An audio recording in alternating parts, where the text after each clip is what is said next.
Me piden que Ahí acerque estamos, el ahí micrófono. Ahí estamos, sí, ahí estamos. Ahí. Bueno, espero que no se me haya escuchado bien. Entonces, ¿y qué toca de ahora en adelante? Aquí tenemos que remitirnos a lo que dice la Ley Orgánica de la Función Legislativa, concretamente a partir de los artículos 86 al artículo 95, donde habla del procedimiento. El procedimiento es relativamente sencillo, ya el pedido se realizó. Tiene que llegar al CAL. El CAL tiene que ordenar la documentación para remitirla para el dictamen de la Corte Constitucional. Eso debe hacerlo en los próximos días y la Corte Constitucional tiene 5 días para resolver sobre la pertinencia o no del juicio político.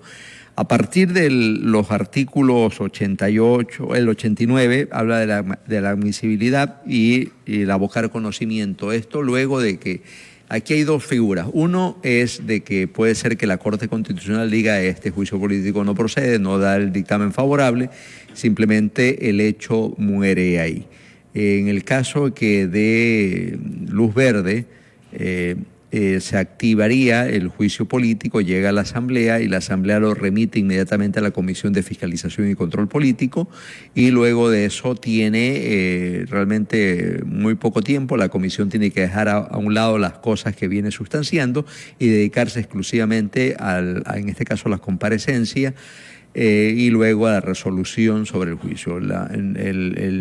Puede haber no mayoría en la Comisión y puede haber un informe de minoría o los informes respectivos se ponen en conocimiento del Pleno y el Pleno resuelve.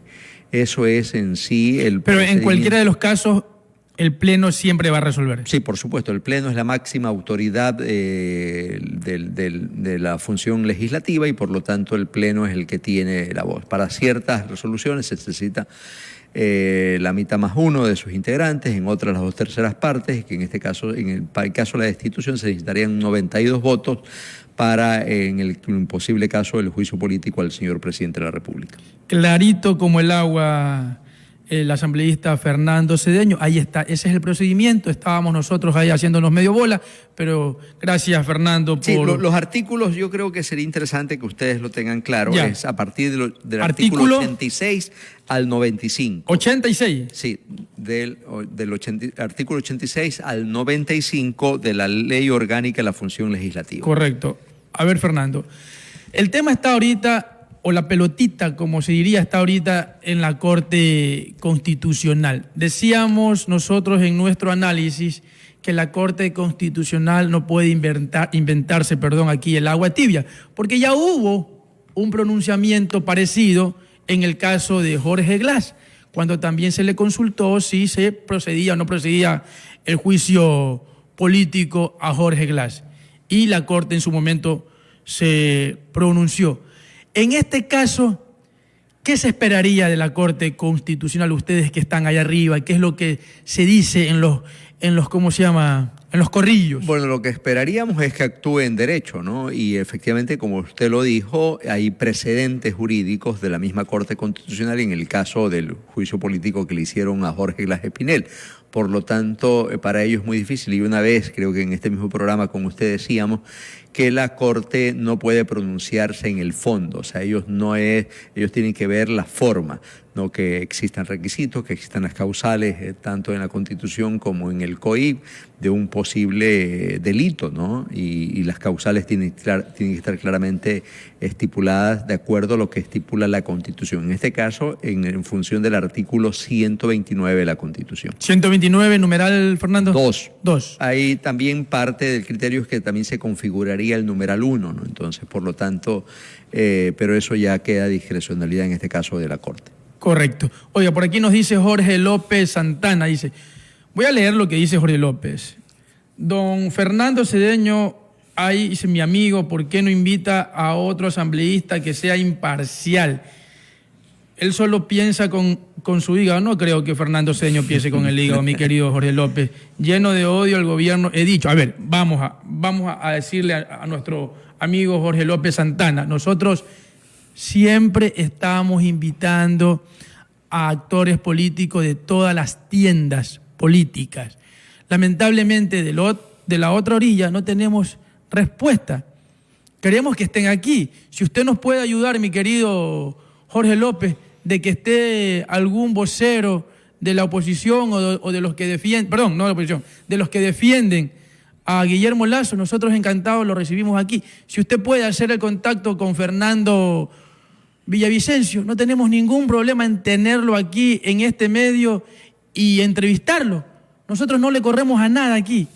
Con todo el cariño se lo decimos, mi querido Jorge López Santana. El tema está en que son los asambleístas de la Revolución Ciudadana los que siempre están dando la cara, pues. Ya eso no es culpa nuestra. Oiga... No, y además hay que recordarle al señor López que de los asambleístas que fuimos electos en las elecciones del 2021, de nuestra bancada, de nuestra organización política, fuimos electos en total 8, ¿no? 7 en la provincia de Manabí y un asambleísta nacional, de las cuales 7 de 9.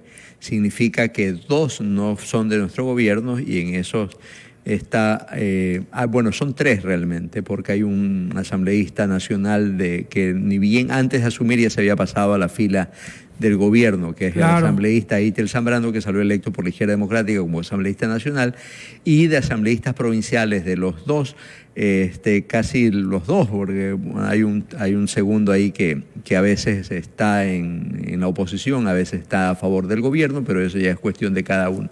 Y el otro es el alterno del que fue asambleísta de Hugo Cruz, quien falleció lamentablemente y asumió un asambleísta de la zona norte que es de apellido Arsentales. Y él está en la línea oficialista. En la línea oficialista, entonces... En función de la asamblea en Manabí, en el caso es muy difícil invitar a otro asambleísta que no sea de nuestra línea, así que, y eso fue gracias al apoyo y el voto popular, entonces tampoco, oiga, pero además, pese al método de designación de escaños, ¿no? Que era un método que estaba hecho para favorecer a las minorías, y pese a eso nosotros sacamos 7 de 9 legisladores, 4 en el distrito sur y 3 en el distrito norte.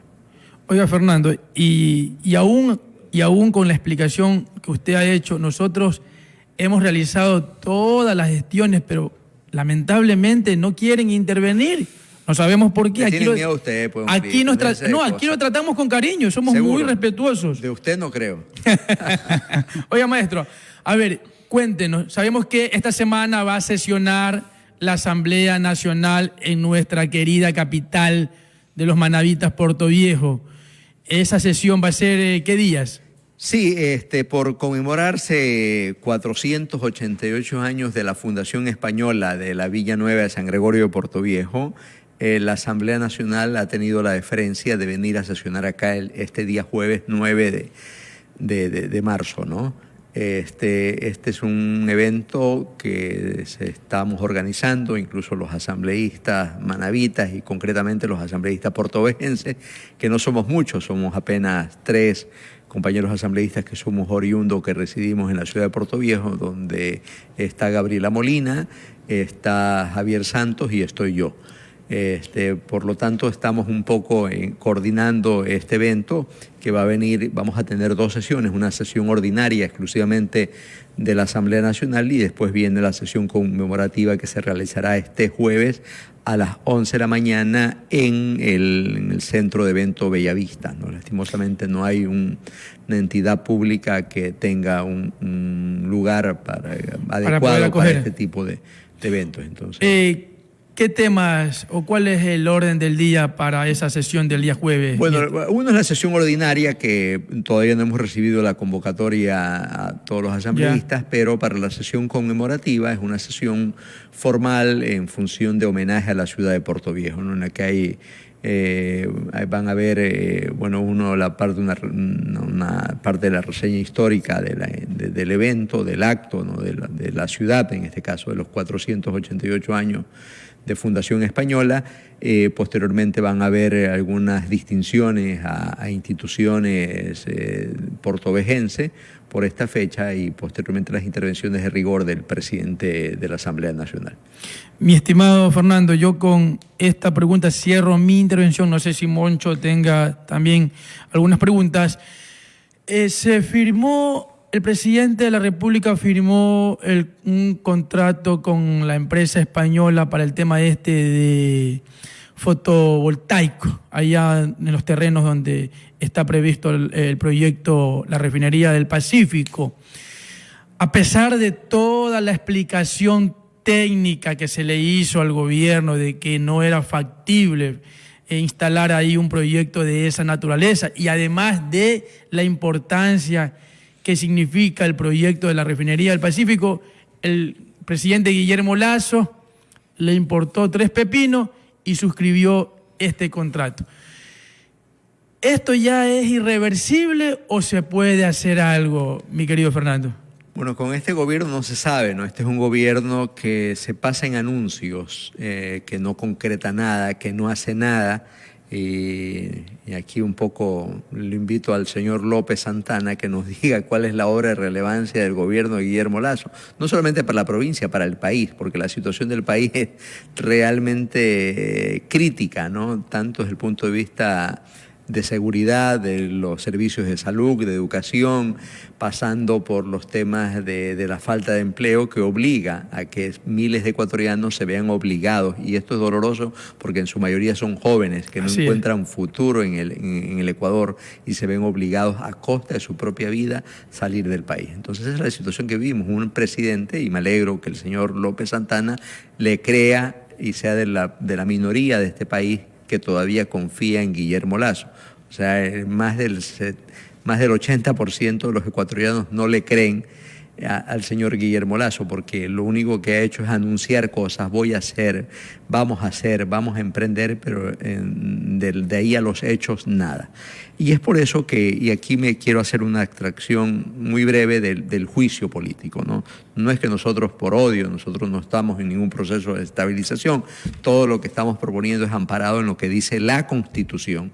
Esta es una figura constitucional que los constituyentes crearon y es por eso que estamos actuando. Nosotros estamos actuando conforme a derecho. Aquí no hay ninguna acción desestabilizadora. Si hay un proceso desestabilizador, son las mismas acciones de Guillermo Lasso que ha provocado la crisis institucional y política que vivimos en el Ecuador, que son básicamente los casos de corrupción, tanto en las empresas públicas como en los temas ligados incluso al narcotráfico, donde involucra al señor Rubén Cherres y Danilo Carrera, círculos cercanos, y en que a partir de esta red se nombraron una serie de ministros de Estado precisamente para favorecer y proponer el tema del negocio del narcotráfico que tanto afecta a la humanidad y principalmente a la juventud.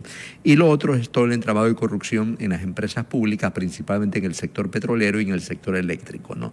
Todo esto está en el proceso de investigación, que no es ocurrencia nuestra. Volviendo al tema de la refinería del Pacífico, lo grave de esto es la negativa del gobierno de no continuar, o sea, el odio les enceguece, tanto en el gobierno de Moreno como en Guillermo Lasso, o sea, porque esta es una obra de Estado, es una obra que beneficia al pueblo ecuatoriano. El Ecuador necesita una refinería nueva de mayor capacidad que la que actualmente funciona en la provincia de Esmeraldas. El Ecuador tiene tres refinerías, una más grande que es la de Esmeraldas, la de Santa Elena, que produce muy poco, procesa muy poco, y una en Chuchufindi.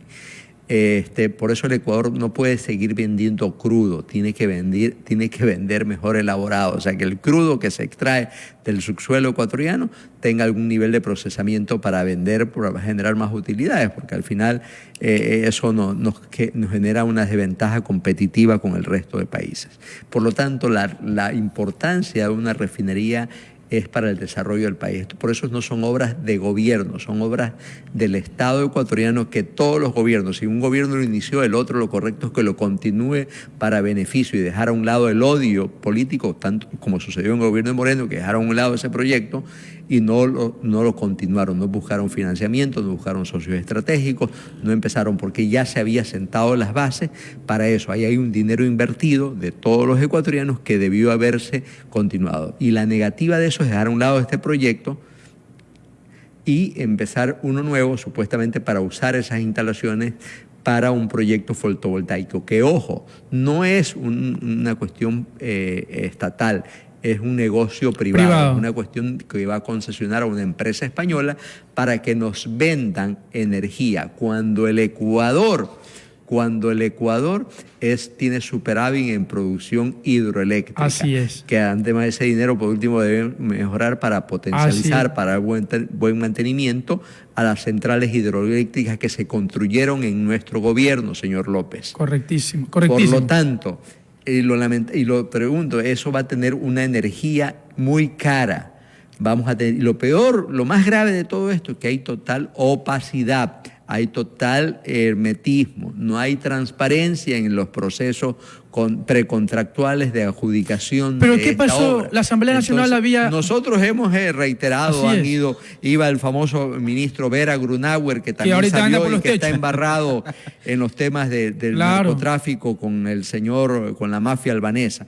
Entonces, todo eso lo han hecho a escondidas, de espalda incluso del pueblo manabita, porque debieron haber socializado este proyecto con la comunidad, principalmente del área circundante a esta importante de influencia. obra. Pero como manabitas, estimado asambleísta, no podemos permitir esto más allá de los tintes políticos, ¿no? Por supuesto, por eso es que lo correcto hubiera sido que continúe. Entonces nosotros hemos puesto la voz alerta, vamos a continuar en esta labor fiscalizadora y es importante que al final hagamos atracción porque nos quedamos a veces en los temas de importancia a nivel nacional y estos temas se van quedando en el olvido. Entonces, bien traída su pregunta. Fernando, si lo comprometemos para una próxima, para hablar específicamente del tema del proyecto de refinería del Pacífico y su importancia para el país y la región. Claro. Usted lo ha dicho de una manera muy acertada.